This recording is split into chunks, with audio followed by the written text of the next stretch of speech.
Everyone says, oh, free speech, free speech. We have controlled speech. There are words you can use, phrases you can use, words you can't use, and phrases you can't use. You can either be cancelled or at worst go to prison. Everything's woolly defined on purpose so they can catch you out. It's just a gotcha sort of setup. Jeff Taylor is a UK-based YouTube content creator and commentator who focuses on analyzing news, politics, and world events. He is the voice behind a growing movement which connects thousands and builds community through direct, unfiltered engagement.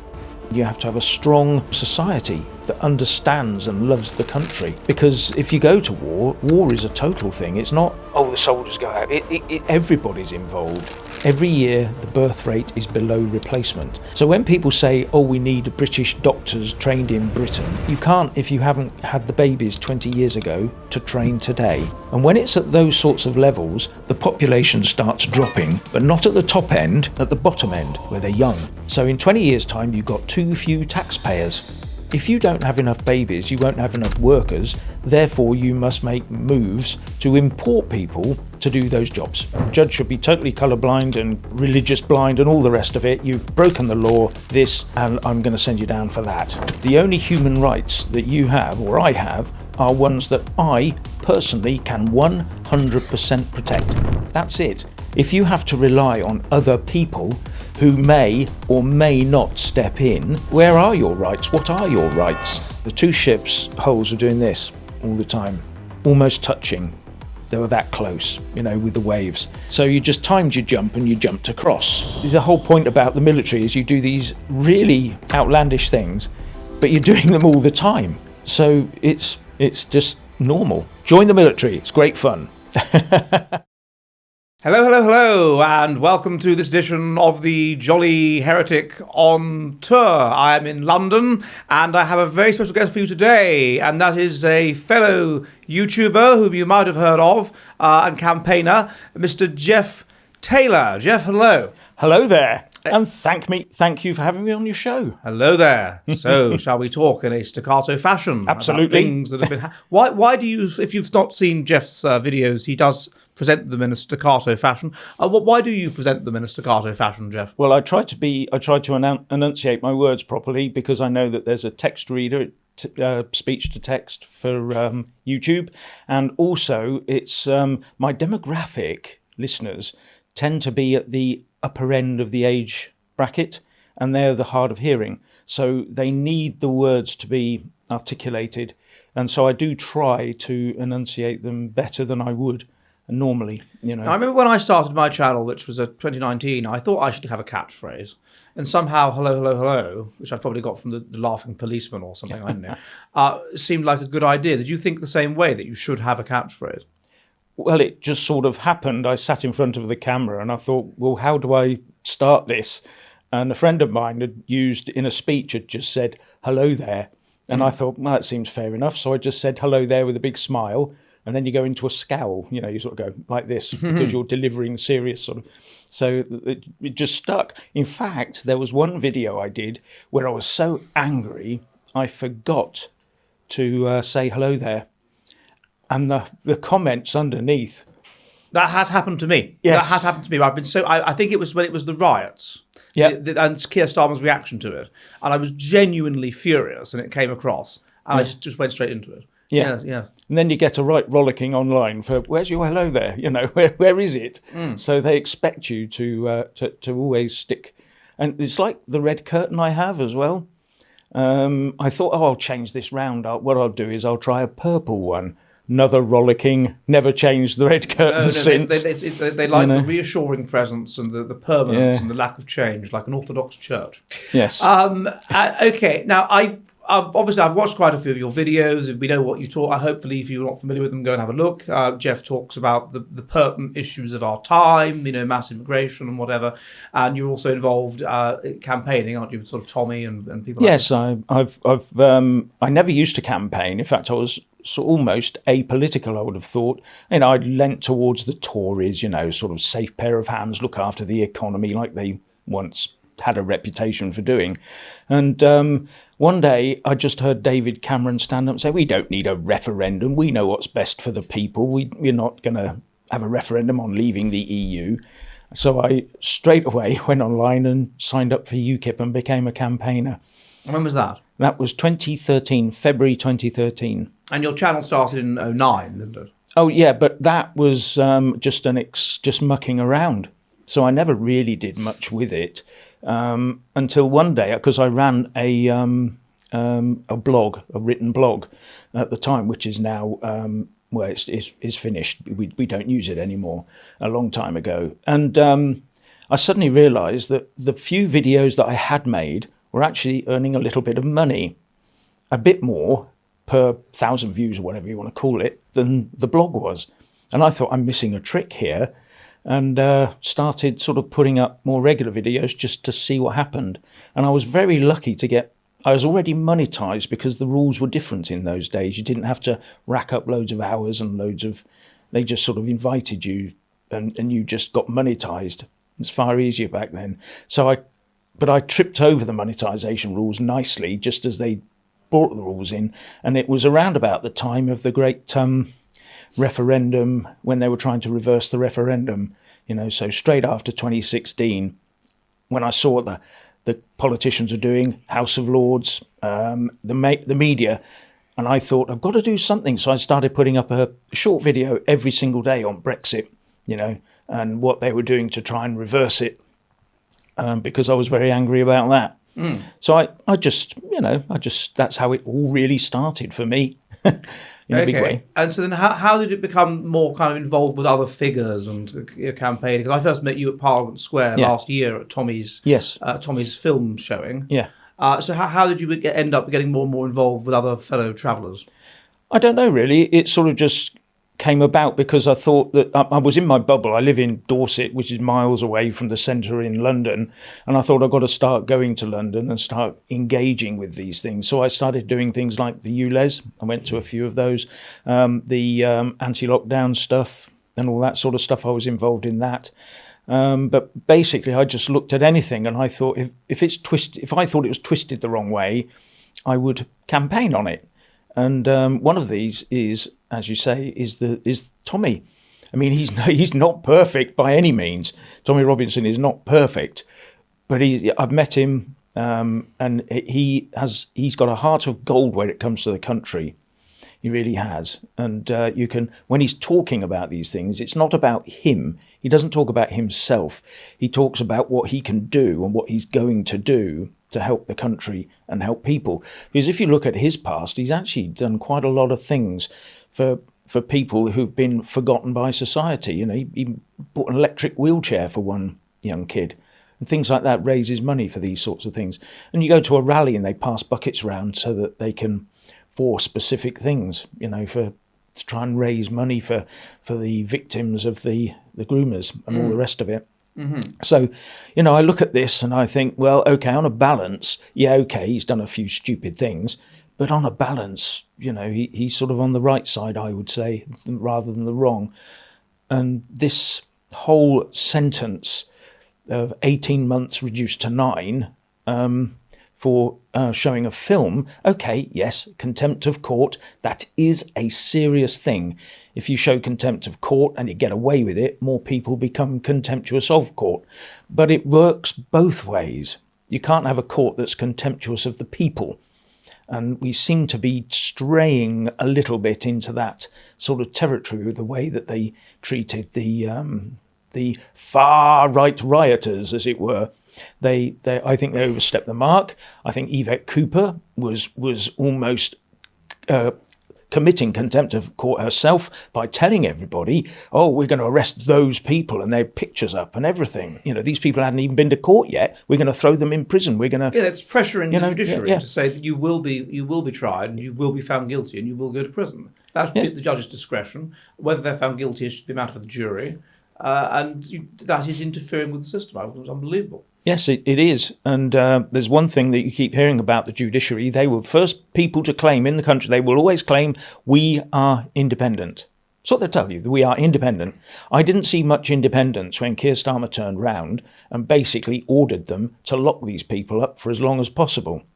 If that had been several individual instances, they'd have been sent home with a rap on the knuckles or something, or a suspended sentence, not 2 years inside for hurty words. I know some of them did do some pretty nasty physical stuff, and yes, they should be inside. But even then, I'd argue, I think the sentences were over. And often they pled guilty, which they shouldn't have done. So this woman, Lucy is it Connolly? Yes, yes. Pled guilty. She had no business pleading guilty. It was absurd. Well, you plead guilty on the advice of your solicitor. But if you can't afford a solicitor, you get a duty solicitor from the police. So I'm wondering, I'm not making any aspersions here, but there must be a big question mark over the advice those people got from their solicitors. Really must be, And bear in mind that once you pleaded guilty, there's no jury. It's straight in front of the judge to decide the sentence. So unlike the guy who did the Labour councillor who did this on film. Yes. You remember him? I can't remember his Labour name. council in Bristol, isn't it? Yeah, and he did that. I don't even think his court case has come up yet. Did he plead innocent or something? I can't remember now. But nothing seems to have happened there. They were fast-tracked with the courts, that's the point. The others were, yes, but he wasn't.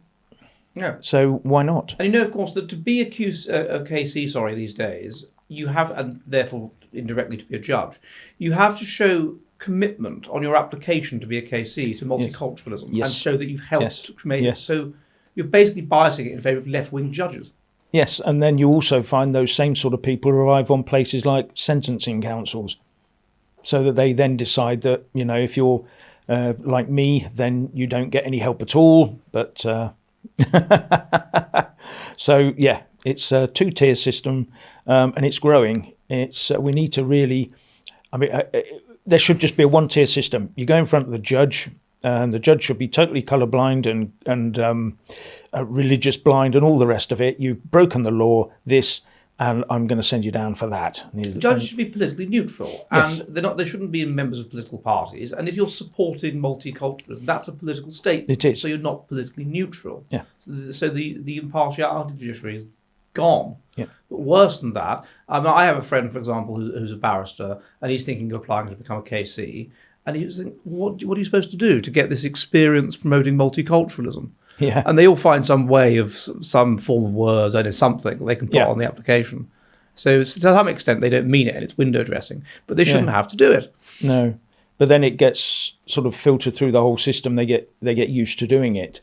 And then they, all the training people undergo to drive them in that direction, so that when they do their job, the first thing that happens is that it kicks in. So they're saying, oh, right, I've got to do this, I've got to follow those guidelines. And with the Sentencing Council, the recent guidelines they came out with, why were they written that way? To be biased because of all the training they've had. Everything tells them to do it. Even politicians are telling them to do it because they spout about it in the House of Commons and the House of Lords. It is top-down driven. And the march through the institutions has been very, very successful. Oh, it's taken a long time, but they've been very, very successful. Yes, I was talking to you, as you know as well, Ben Habib, earlier, and he made the very good point that it's 30 years since, or a bit over 30 years since Blairism, and the change to things like freedom of expression, freedom of association, has all been so fundamental. It's a revolution. And that has happened by stealth, which can be reversed, but it would be so difficult that no one seems to have the gumption to do it. Yeah, but it's also written into all the laws as well. But that's the thing. It's the Equalities Act essentially gave us a constitution via an act of Parliament. Yeah, and not the Equalities Act, the adoption of the European Court of Human Rights Convention. Yes, that's it. That gives us the Human Rights Act. Human Rights Act. That gives us a constitution, and then the things that used to be in the remit of members of Parliament have gone to quangos. Yes. So suddenly you've just neutered democracy completely and put it in the hands of technocrats. Well, what happens is that it's too difficult for politicians. So the first thing they want to do is offload it. So they want to offload the responsibility, like they've just shut down NHS England, haven't they? That's a big quango, and and they're going to take the all the decision making from that quango back into government. But they should do it with a lot more quangos, because the the government can turn around and say, well, the Quango said that, we didn't. Which is exactly what they've done with the Sentencing Council, which is effectively a Quango. They did that. They said, oh, that's the Sentencing Council. We can't do anything about that. We'll have to legislate, and it's going to take ages to do it. It's rubbish like that. And the Human Rights Act, a lot of people don't realise that whenever a new act or a new bill is put before Parliament, it has to have a statement at the bottom that says this bill is in accordance with the ECHR, basically. It says that at the bottom. And if it's not, it has to say it's not in accordance with human rights. Right. Yes, so at the bottom of the bill. Now, that is used as an ammunition to say we shouldn't even present that bill. So any bill to change the Human Rights Act or to abolish it would have to have underneath it a statement. Now, what would that statement be? If it said this is against human rights, my own bill that I'm putting forward, says the Secretary of State, is against human rights, everyone's going to shout it down. Like human rights, it's like the term pro-life, or it's manipulative. It's a deliberately manipulative term presented in such a way, or anti-racism. Yeah, a highly manipulative term, so that of course, you don't want to say that you're not anti-racist, or that you're not pro-life. So it's a highly manipulative term in order to shut down debate. Yes, that's what human rights are. Yes, so at the end of the day, the only human rights that you have or I have are ones that I personally can 100% protect. That's it. If you can't 100% protect the human rights that you supposedly have, you haven't got them. If you have to rely on other people who may or may not step in, then where are your rights? What are your rights? And I would argue that we have some privileges that can be taken away from us at certain stages, because emergencies can wipe out all these human rights laws immediately for a certain length of time. They aren't rights.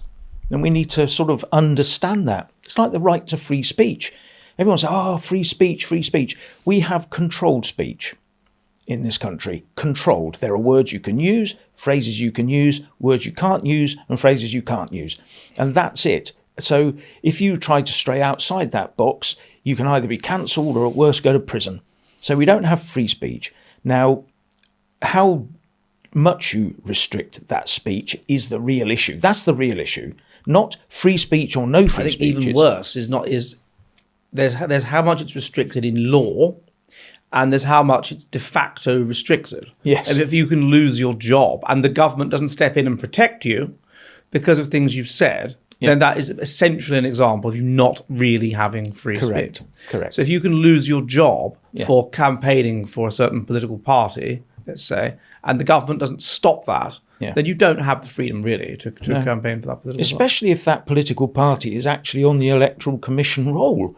If it's a registered political party, pays its dues and does everything legally, then everybody should be able to I mean, wasn't it amazing under New Labour that they brought in a law that if you were a member of the British National Party, you couldn't work as a fireman, you couldn't work as a prison officer, and you couldn't work as a police officer? They essentially said we have a democracy, we have multiple political parties, but you will be a second-class citizen if you're a member of that party. Yes.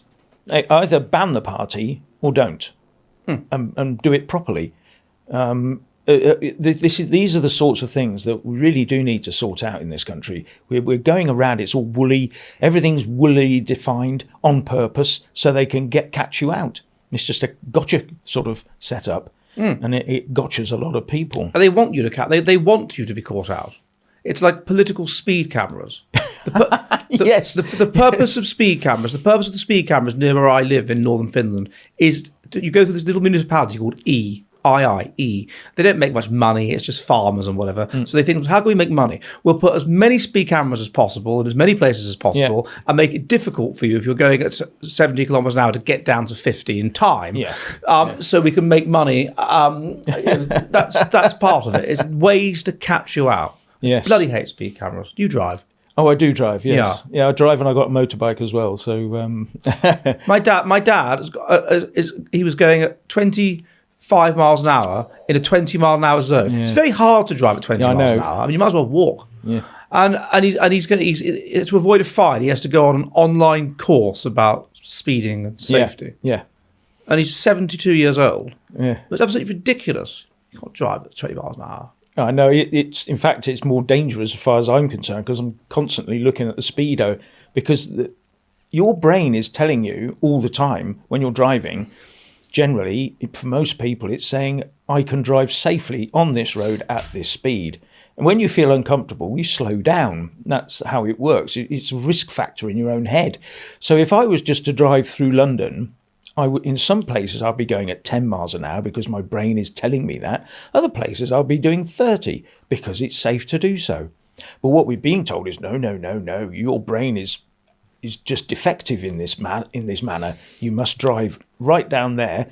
In fact, it's all about getting you on public transport and all the rest of it, really. It's about fining you. It's about making money. Yeah. Well, yeah, and that as well. You've got these roads that were 30 miles an hour for the whole history of speed limits. Yeah. And then suddenly they're 20. I mean, it's about making money. Yeah. If you go through Wales, it's even worse in Wales. Most of it just seems to be 20 now. Everything, so it takes ages because my channel co-pilot, Richard, he lives in Wales and I go to see him. He comes to see me. It takes longer now to get to see him because of all the 20 mile an hour zones. They need to be the first to go. On a completely unrelated, and I'm not even going to segue this. Hang on, let me come up with a way of doing so. Hang on. Going slowly. Boats go slowly. I note that you were a naval man. Yeah. Let's go back in time. Let's talk about the chap behind the YouTube channel. I think people might like to know about that. I certainly do. So you're from originally Reading area. Reading area. Berkshire. Yeah. Berkshire. Well, village in Reading, is it? Yeah, Burfield. Okay. Yeah, Burfield Common. Yeah. And then so you go to school there. And what did you do after you left school? Well, I always wanted to join the military. So in the end, I plumped for the Navy. I went on an apprentice course. I was 16. I was 17, So I stayed on for a bit to do A levels, but then I got a bit. I just wanted to go and join, so I did. It was I'm not sure they still run the same scheme. It's called the Artificer Apprentice Scheme, where they train you to either become a mechanical technician or an electrical technician, and it's sort of the same sort of thing as a Rolls-Royce apprenticeship. It was very highly regarded, and you went to sea as well and travelled the world while you were doing it. This is Merchant Navy. This is the Royal Navy. Yeah. So and it was a 5-year apprenticeship, so it's a long one, and but it taught you so much.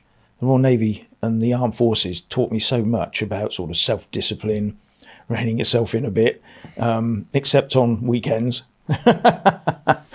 But and I had a great life. I did that, finished the apprenticeship, went on to my first ship, and then was sent to Dartmouth to train to become a naval officer in Britannia Royal Naval College, Dartmouth. Mm-hmm. And that was another experience. So I spent the first 5, 7... Did the King go to Dartmouth? Who went to Dartmouth? I would assume so. I mean, I don't know. I think he did, They all would have done, unless I think the only one who didn't was one of them went to Lympstone because they became a Marine. Andrew. Yes. Was that Andrew? Yeah, Andrew was a Marine, I think. Okay. Anyway, look, yes. I think it was Edward, wasn't it? Edward, I think. I can't remember. Yeah, you're probably so right. A long time ago. But, so I did all that, but you get very, what's the word? Not blinkered, but you get sort of focused on the Navy or in the Armed Forces in general, and that's your life. It runs everything. You're on call 24/7. You don't get overtime pay. You could work for a month or not, and you still get paid the same. It was quite fun because you get a phone call now and again. Oh, we need someone to run off over here for 3 or 4 days and do that. Or one time I got a phone call saying, do you fancy going to the former Republic of Yugoslavia on the on the UN peacekeeping force. Yes, please, I'll go. And he was arguing with me on the phone. He was saying, it is really good for... I said, listen, you're pushing at an open door. Because most of the people he was talking to were saying, no, I don't want to go. But I said, no, I'll go. And so I went out to and I was a naval officer with a gun. I had a pistol and an SA-80, a 9mm and a SA-80. Very dangerous naval officers with guns. They're all right with torpedoes, but not with guns. So what kind of places other than Yugoslavia did you go on tours of? Well, it's you go out on a ship and you visit loads of different places. I was on a ship called HMS Antrim at one stage. It was a guided missile cruiser. Well, it was called a destroyer for budgetary purposes, but it was very big. And we went to the West Indies and we just travelled around there for a while. But I went across there on a submarine as well. Oh, it's great in submarines. I'm not sure if they still do this, but when you visit a place in a submarine is so compact that you can't actually have a comfortable life in it. You can't live in it when it's alongside. So they put us up in hotels. So you go to the Bahamas, Bermuda, or wherever, and park alongside, and you're bussed off to the hotels. Thank you very much. Yeah. Nice hotels. And yes, and you get given subsistence money to buy your food. Oh, okay. So you just go out and, yeah. So that was quite a nice little arrangement. And what rank did you ascend to in the... Oh, I ended up as a lieutenant commander. Lieutenant Yeah, I commander. left in the year 2000, at the end of 2000, after just shy of 26 years. Okay, what made you want to leave? Was it age? Or... No. It was, I'd got to the end of any promotion prospects and all the rest of it, and I thought, well, I've had a good life. I'm going to move on to another phase. It would, I could have stayed and I could have had interesting jobs, but I wasn't sort of, I didn't really, I wanted to do something else. I'd got to that stage. If I'm not a high flyer in the Navy, then I'll go and do something else. And I went and joined the NHS for a while, and I thought I was swapping another big, well-run, well-oiled organisation for another one. Didn't quite work out like that for me. I found it very disjointed in some ways. Healthcare is so complex. Being a sailor, sink the ship. It's it's a bit more complex than that. But healthcare has got so many different. Even having a doctor who retires in one speciality, suddenly you've got a hole there in that speciality. So then you've got to start farming patients off elsewhere while you try and find a new doctor. It's not like there's any succession. It's not easy for succession planning. It's not easy.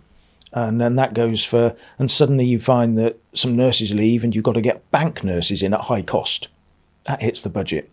It's a very, very, very complex thing. We were actually in a proper combat situation where we had to sink a ship. I was in a combat. I was sent down to the Falklands on HMS Sheffield. Oh, you were in the Falklands? Yes, so I went down to the Falklands 1982, yeah. We'd just come back from a deployment to the Middle East, and we came back and we dropped off in Gibraltar, and we had a big sports thing weekend. But during that time, the Argentine forces took the Falkland Islands, and we were told to prepare. And instead of coming out of the Straits of Gibraltar and turning right, we came out and turned left. So the fleet started gathering as we slowly made our way down. But it's one of the things that not a lot of people realise is that from day one to the end, when that white flag was flying over Port Stanley, that took 74 days. That's all it took, 74 days. And we had to go halfway around the world with a fleet, put together a fleet of Royal Navy and ships taken up from trade, stuffed they call it, with civilians and all the rest of it. We had to get the aircraft, everything had to work. And one of the most amazing things was the RAF when they bombed the airport on the Falklands to stop the Argentine Air Force using it. And it took loads and loads and loads and loads of refuelers. And there's a great video on YouTube going through this whole operation. absolutely time critical down to the second. The RAF played a blinder. They don't say that often. Now, before we continue, I'd like to tell you about something quite exciting. I know that you Generation Z people want to know all of the base knowledge. You want to read all of the base books, but you don't really like reading. So what if there was an app that would take those books, summarize them for you in less than 25 minutes and read them to you? Well, fortunately, such an app exists, and it's called Legion.com. And oh, what's that? That's my new book, Woke Eugenics, which argues that woke is a selection event that will make us genetically fit once again. There's the book. Click on it. And you can hear it read in my voice. Well, I mean, like, sort of my voice, AI version of sort of, but basically my voice. And then it can be summarized for you, and you can imbibe the base knowledge. It can be injected straight from your phone, baseness, straight from your phone into your brain box. And if you sign up today and use the code TJH, then you can get a 10% reduction. So that's Legion.com. All the base knowledge straight from your phone into your brain box. So, but were you in a situation where that you know, sort of life-threatening sort of situation? Yeah, because the Sheffield got sunk, I was on it. You're very modest about these interesting things that happen to you. I have to kind of pursue you. You go on from being in the Navy to being in the NHS without telling me. You go into being in the ship to not telling me that it was sunk. Right. So tell me what happened. Okay. Because I was under training, and there were 4 midshipmen on board. I was one of them, and we were under training, and we were. Off on, we were coming back. We were meant to go on the big warfare course when we got back. And the Captain Sam Salt, who sadly died of cancer a few 10, 15 years ago, I think now, he said, no, they'll get more warfare training coming down there than they will. So he insisted we stay, which was fine by us. You know, we didn't mind.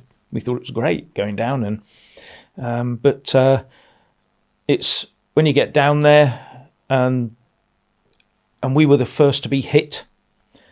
I don't think anybody expected it, but we were hit by an Exocet missile on the starboard side, took out the hydraulics and the water main. We were dead in the water, and there was nothing we could do. And the smoke was pouring out of everything. I mean, I was taking a crafty nap in my cabin where there was all 4 midshipmen together in the cabin. We were, and I think if I remember rightly, yes, I think we were, when there was this massive bang. And we thought, what was that?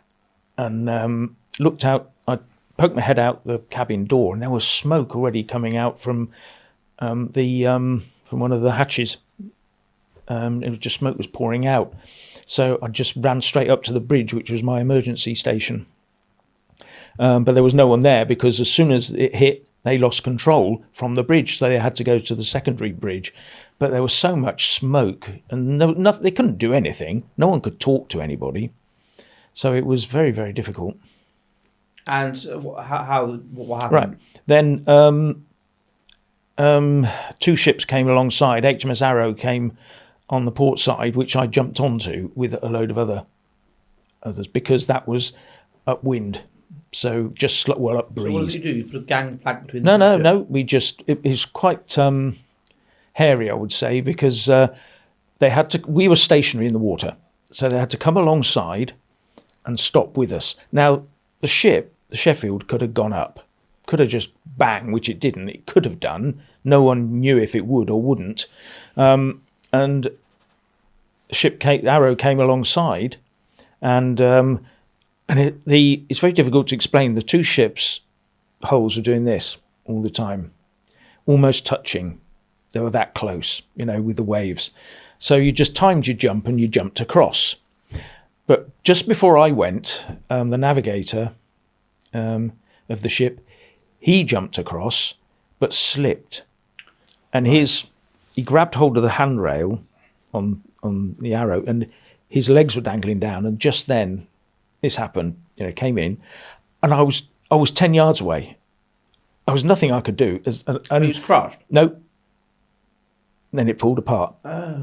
And he scrambled up. I mean, it was so close. That was. But, so we jumped across onto that. Then everybody talked about, well, which ships are we going to go to? But they soon realised that the ships were fully manned in the fleet, and that putting us into another ship, it would just get in the way. And so what they decided was that a couple of people would be deployed where there were shortages. The rest of us would be taken onto a ship called the British Esk, which was one of these tankers taken up from trade. And then we were then dropped off at Ascension and flown back. But it took its time. They were in no rush to get us back because they needed the British Esk there until it was fully empty of oil, to tanker all the other ships.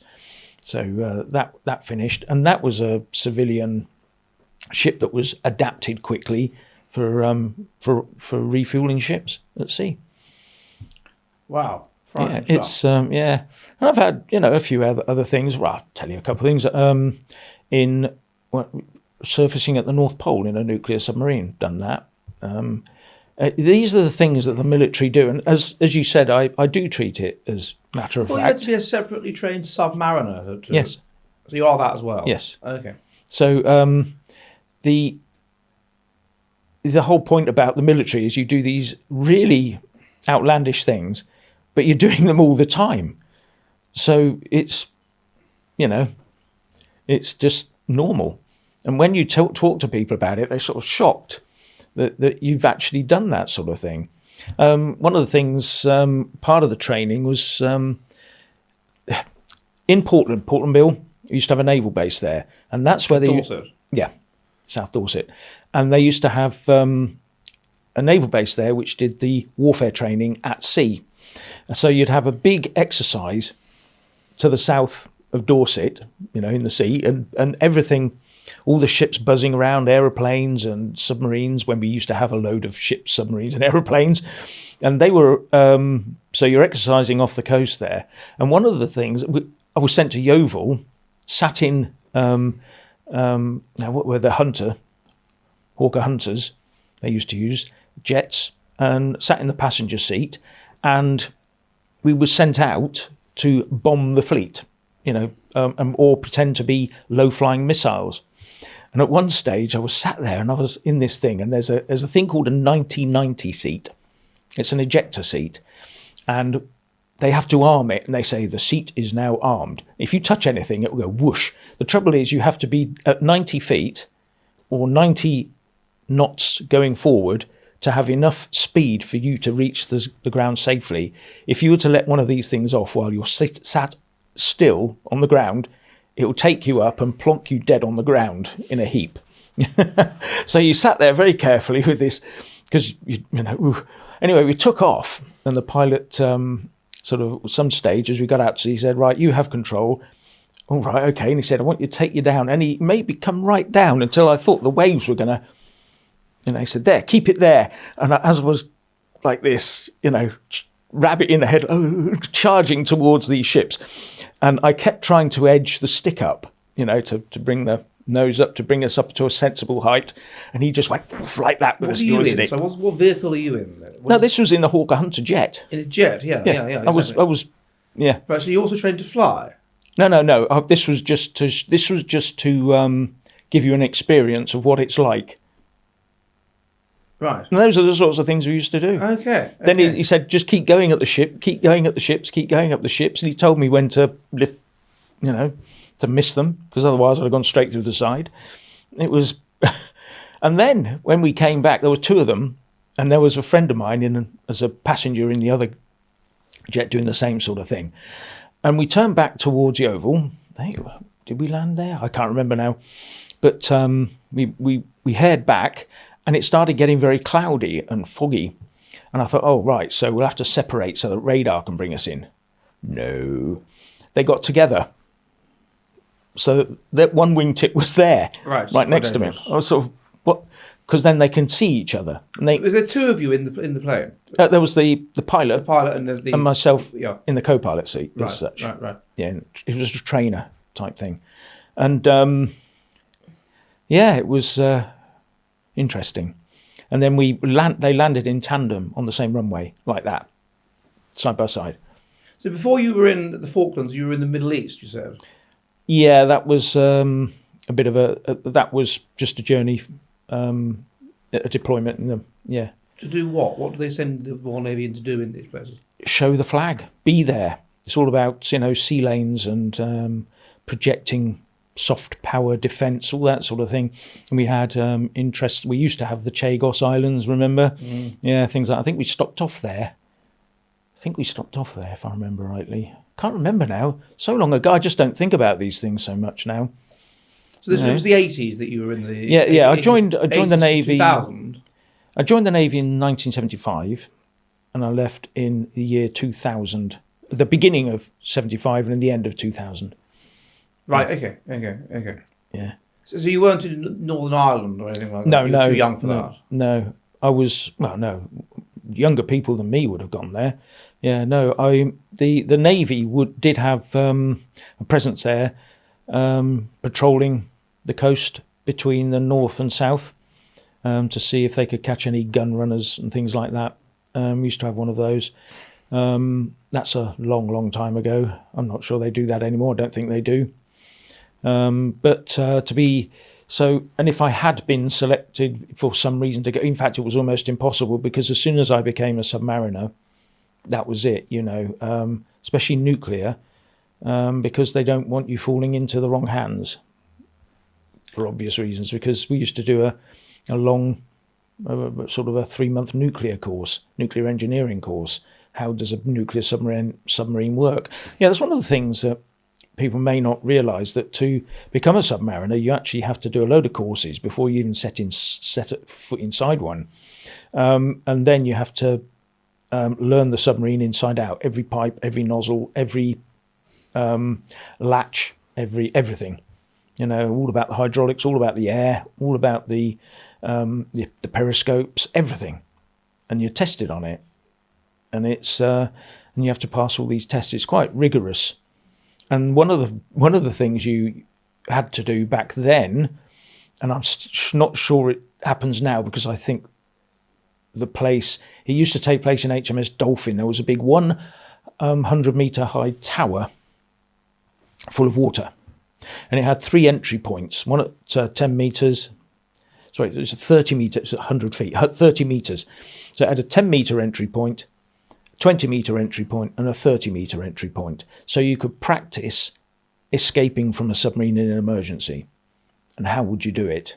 And they train you how to blow out while you're deep. So as you rise to the surface, your lungs don't explode.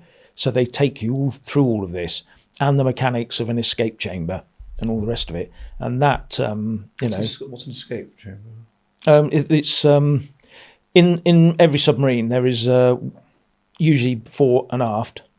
There's an area that is designated. It's like the front end of a submarine where the torpedoes are. That becomes an escape chamber in an emergency. If everything else floods, people can go in there. That's where you go and you can shut it. Yeah. There's doors all the way through. Mm-hmm. I mean, I remember I'm speaking from 25 years ago. So my memory is a bit hazy. I'm speaking as well as never been in a submarine. Yeah, okay. And so the idea is that there's a place you can go to which is sealed off, and then there's a hatch you can open and you can escape to the surface. Now, there's loads and loads of things that can go wrong. It's fraught with danger. And the first thing you think about is equalising the pressure, because you're deep down. If you stay pressurised too long, you'll come up with the bends. Also, if your ears don't clear, you can come up to the surface with blown eardrums and stuff like that. And when you do rise to the surface, unless you're in a specially designed suit, and you've had time to put on a specially designed suit, you have to blow out all the way to the surface and blow hard. So you don't go like that and just go up, and because your lungs, the air just expands as the pressure goes down. And you'll go poof, and there'll be blood everywhere. So you have to blow out hard all the way. So you really hard, and you go out. In water? Yep, while you're under, and they train you to do it, because it's so, anti-intuitive. Your instinct is hold my breath, but if you do, you die. So you have to blow out, and they make you do it in the chamber. They push you into a small room. Very small, tight, 10 of you. Out one by one, you're dragged out into the water. Yeah, and then they hold you until you start What are you wearing blowing. on your head while you're doing this? Sorry? What are you wearing on your head while you're doing this in the water and you're escaping the chamber? Nothing. Nothing. So you're in water trying to do this. Yeah, before they let you go. That's such a bizarre thing to do. Yep. In water, Yeah. you just... Yes, I know. And they have to train you how to overcome that. God. Yeah, I mean, those are the sorts of things. So, but it's very well structured. I'm not sure they do this anymore, but it was very well structured because they gave you 2 days of classroom training before you did it, and they bored you to death with it. So in the end, you knew it all rough rote, and yeah, I've heard this 3 times already, and then you're bored. And then when you get in the chamber, it's just sort of do it. But I had, when I was joined the Navy, we did some training, and it involved some boxing. They wanted just to box, and one guy hit me rather cleanly on the ear, compressed it, and I blew an eardrum. That was, and so it's always caused me just a little bit of problems. So I went into the tank the first time, not a problem. The next time I went into the tank, it was really, it was agonizing. So I couldn't complete that course, the second one, but they signed me off anyway because I'd done it before. But so yeah, we do all these interesting things in the military. Join the military; it's great fun. My grandfather was called up when he was 20. When he was 20 or no 19, was he 19? Yeah. When he was 19, he was called up, and he just didn't want to die. That was his attitude. So the first thing he was asked, "Are you ready for the future of the West?"